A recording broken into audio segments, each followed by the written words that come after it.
জনতার অভ্যুত্থানের আমার সহযোদ্ধারা, আপনারা কেমন আছেন?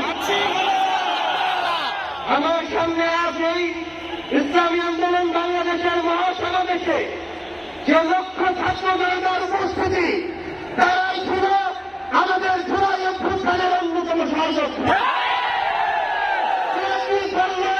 সেটাতে আপনাদের আমাদের কিছু আসে যায় না।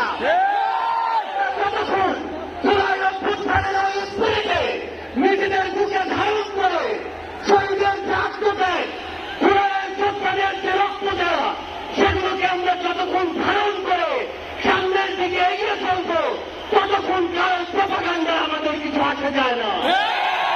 ততক্ষণ ওই বিদেশি এজেন্টের চক্রান্তে আমাদের কিছু আসে যায় না। আমাদের মনে আছে ওই 3-4-5 আগস্টে আমাদের আমির সাহেব, সিনিয়র ন্যায়ালয় আমির সাহেব কিভাবে মার্চ জনভবনের ঘোষণা দিয়েছিল।